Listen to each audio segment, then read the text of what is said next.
Sjoe, sjoe. Oh, excuse Dominee. Wat is? Felies!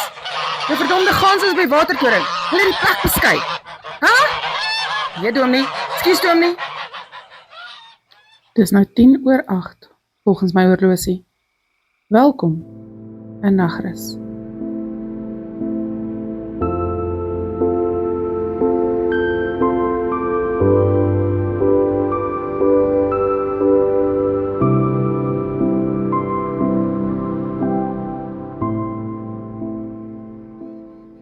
Felies se ganse het op 'n onverklaarbare wyse hulself uit hul kamp vrygelaat. Hartstollende gille het die dorp vroegoggend uit die slaap geruk. Die bogenoemde ganse het ons helde agterop Stoffel se bakkie aangeval. Dit het geklink soos oorlog met al die geskreeery. Ek dink die aanval het die manne nugter wakker laat skrik. Maar was nie eers tyd vir babbelas nie. Bertus en Petrus Wingnut het na hulle eie huise gestrompel, terwyl Stoffel en Koos eers in die namiddag hul verskyning gemaak het. Hulle was oordek met 'n dun laagie wit stof. Niemand het nog vir Felies gesien nie. Gertjie Smal moes met sy fiets deur die dorp se strate ry en die laerskool se handklok lei, want die kerkklok se ratte draai nog nie. Die handklok is te swaar vir Gertjie om in die ry te lei. Sy het op elke straathoek gestop en die klok gelei. Dit kon die dode wek.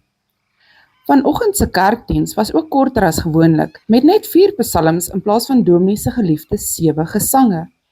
Ek kon ook nie so lekker hoor wat Dominee te sê gehad het nie. Sy stem het kort in 'n gemompelery verdwyn. Tantryda sê Dominee het sinus, maar ek is seker hy het homself vir 'n verandering aan die slaap gepraat. Gelukkig het hy ook homself wakker laat skrik met die laaste amen, en ons was almal vroeg by die deure uit. Daar was geen verversings saam met vanoggend se koffie na die diens bedien nie. Mevrou Dominee sê dis omdat selfs vanoggend se verversings gister op die bazaar verkoop is. Isak se supermark was net van kerk tot 12 uur toe oop ook.